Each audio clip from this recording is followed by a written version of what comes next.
What's going on, everyone? Today I'm going to be showing you all how I changed the oil on my 2021 Lexus RX350. As you can see, the oil has already been changed. I'm going to show you all how I did it with a couple of extra parts in here that make the job a little bit easier. So let's go ahead and get started. All right, so what you're going to need for this oil change here is going to be a ratchet set. I believe all we are going to need is the 14. That's going to be for the oil drain plug, so we'll have the 14 there. Of course, you're going to need some new oil, so I'm using the Mobil 1 0W20. This is the advanced fuel economy version for the Lexus RX350. Always, of course, check your owner's manual to see what type of an oil that you need, but this is the one that works for my car specifically. A funnel will definitely be helpful when you're pouring the new oil back into the engine. Here we also have the Toyota oil filter itself as well. That's the part number that we use for the Lexus RX350 2021. A rag just to help with cleanup. I'm also going to be using this MotivX oil filter toolkit. So this is going to help remove the oil filter itself as well as drain that oil filter. So I have not used this before. This is going to be the first time, so it might be a little bit of a learning experience, but it comes highly rated, so we will see how that works out. You'll also need some ramps. It's going to make life a whole lot easier to get the car up a little bit higher so you can squeeze yourself in there. As you can see, the oil is already draining for me there too. Something that you can have to pour the oil into as well as then get it out and back into the bottles that you've been using so that you can safely dispose of it. And then, like I said, ramps on both sides there. So let's go ahead and get started.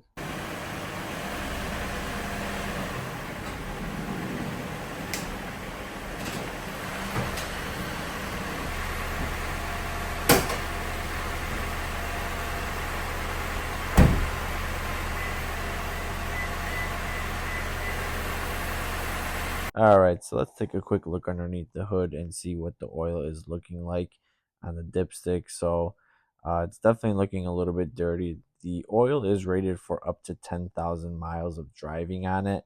I don't particularly like that guideline. I prefer to still change it kind of by the old guidelines at about 5,000 miles. That's kind of the max that I'm looking to push it. So again, this oil already looks a bit dirty. I'm like I said, changing it out at 5,000 miles because that's what I'm comfortable with. You can see on the rag here, it's got some dirty oil left behind, so I don't like seeing that. I would prefer to change it out earlier, so that's what we're gonna do here. Like I said, the oil is rated for 10,000 miles, so if you want to push it, the manufacturers say that it's okay as well. But I'm gonna go ahead and change it out here, just like I said, right at about 5,000 miles. So let's go ahead and get started. All right, so here we are underneath the vehicle. There's the front of the vehicle, as you can see. Right here, we do have the exhaust itself, and then right next to the exhaust is the oil pan. Next to the oil pan, we do have the oil filter housing. That's where we're going to be using that tool that we've got. And then right here, as you can see, we do also have the drain plug itself.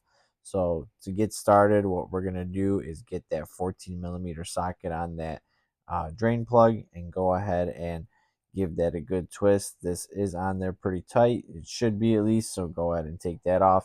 But once you've got it loosened, you can go ahead and just loosen it up with your fingers.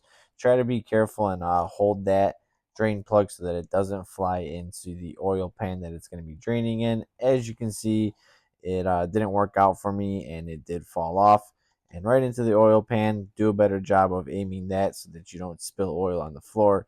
Not a big deal. Again, that's what I have that rag for. So at this point, you're just going to go ahead and let this drain out, and it's going to take a little while. It's going to be dribbling out towards the end, but just be patient with it and let it do its thing. All right, so let's just do a quick demonstration of how this works. This right here is going to get screwed into the actual oil filter itself. So you'll just twist this on, hand tight. Once that's on there, this is going to stop spinning. You're going to take this red part and spin it. And what you'll be able to see is that head right here starts pushing out.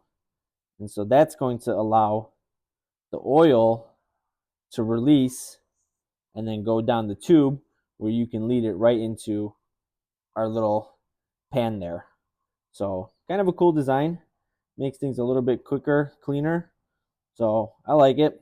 We'll give it a shot, see how it goes.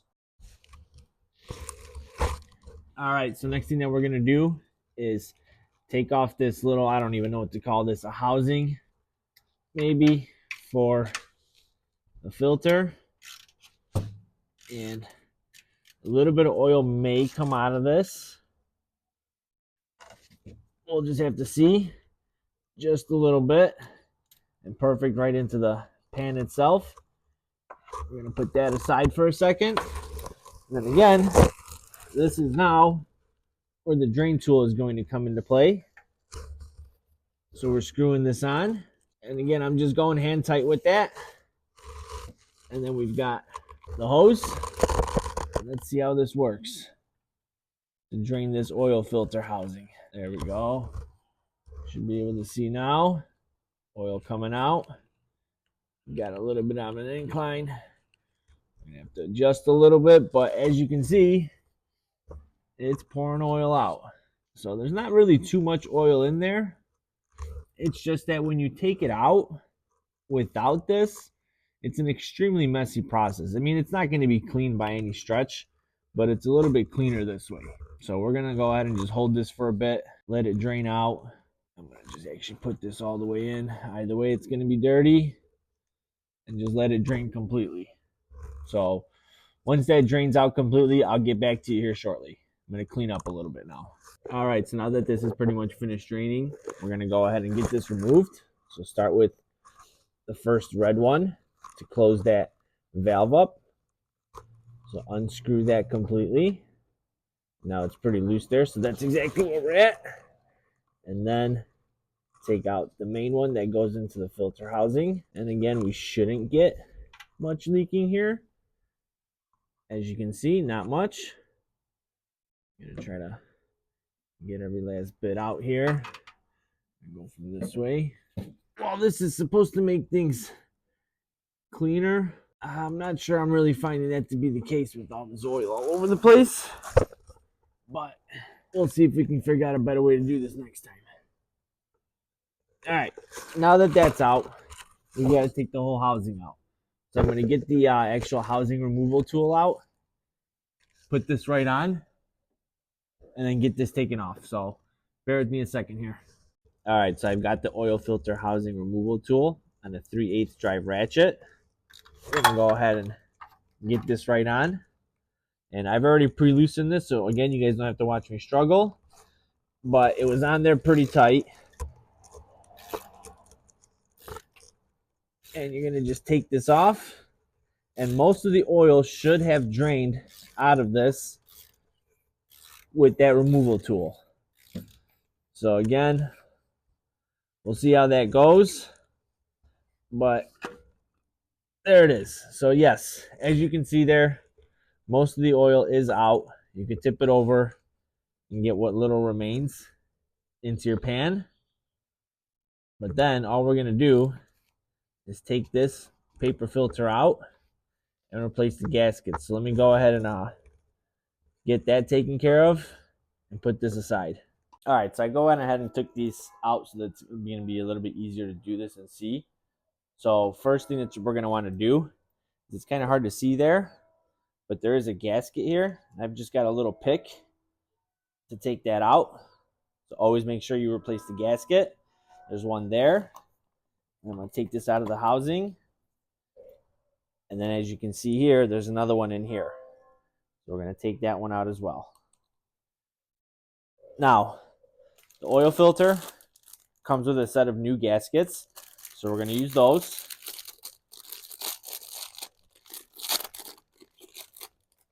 And you do also want to get a little bit of oil and lube it up.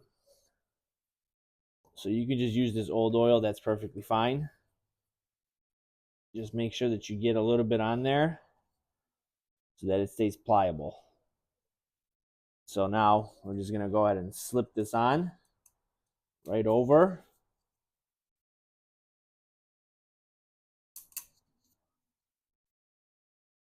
Like so. And then same thing with the other side. This one, we're just going to stick into place.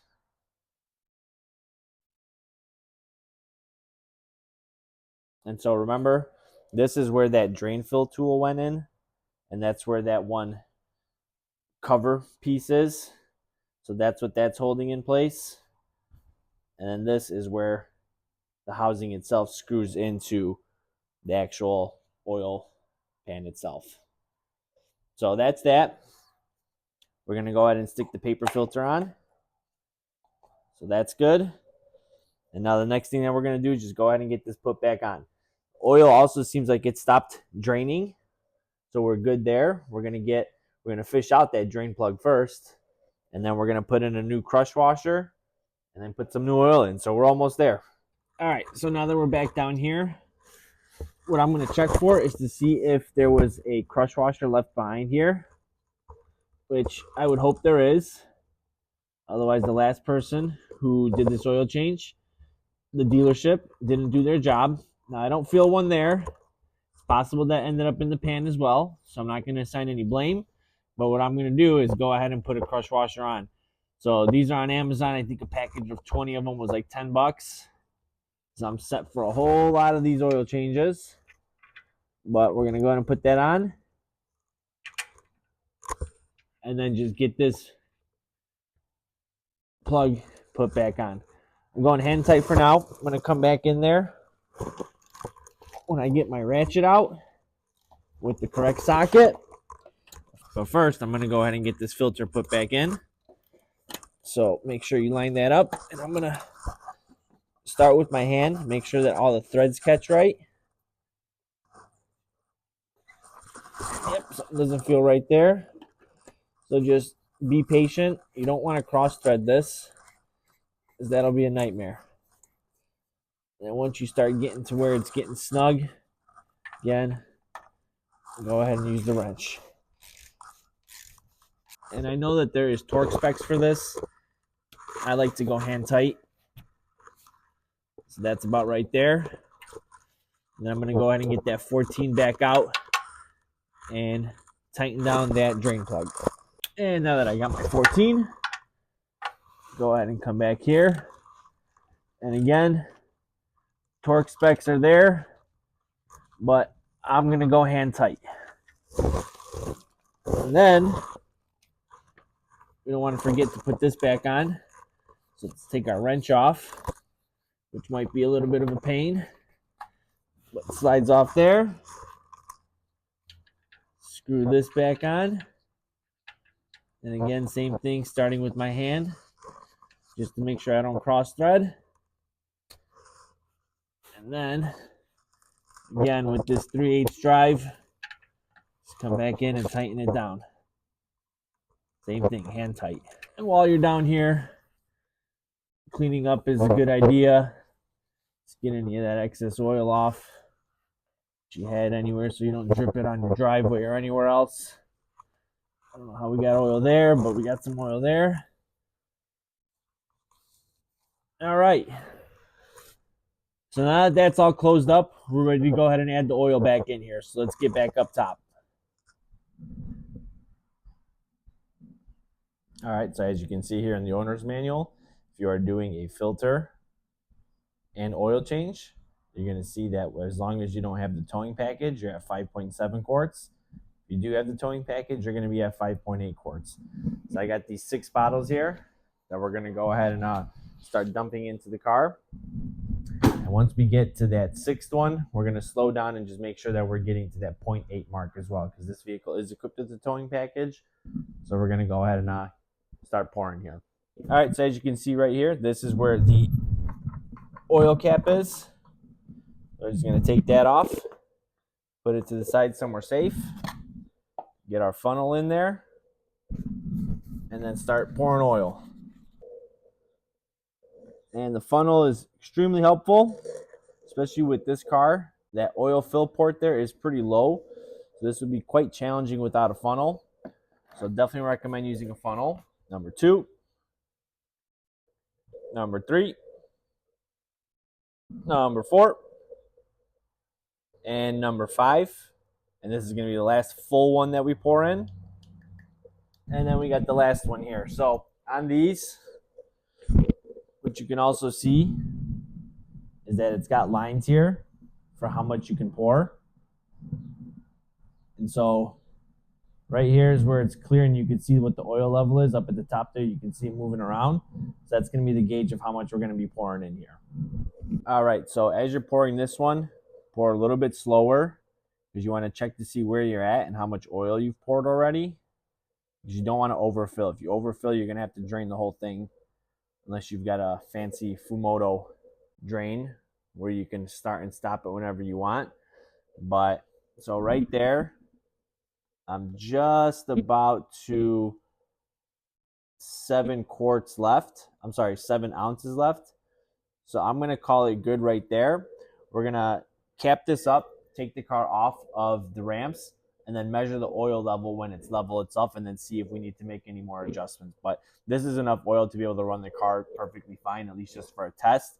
Like I said, once we get it off the ramps, we'll check the level on it. So this is also when you get to see if you've tightened everything and if you had any leaks that are going to spring up. So wish me luck. Also, don't forget to cap this. That'd be a rookie move. We don't want to do any rookie moves around here. Boom.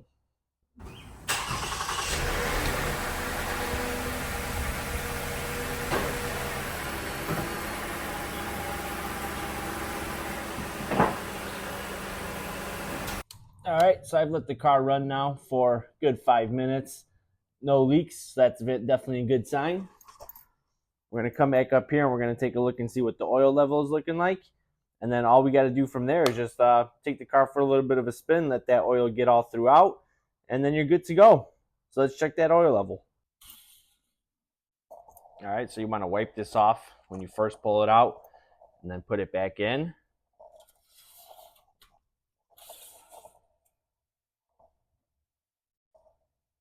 And we are right in the center of the 2 dots there. So as you can see, you got those 2 dots coming up not too good on camera, but that oil level is about 3/4 of the way up to this top circle here. So it's right about there. So that's good. I'm leaving it right there. And that is the oil change for a 21 Lexus RX350. This is also applicable to other model years as well, and I'll link those in the description. But it was easy as that. So like I said, next thing that we're going to do now is just go ahead and take it for a spin and make sure that there's no leaks that are happening afterwards. All right, so another quick note here too. If you want to reset the oil change indicator on your car, what you're going to do is click on the menu button here to bring up that bottom row of icons.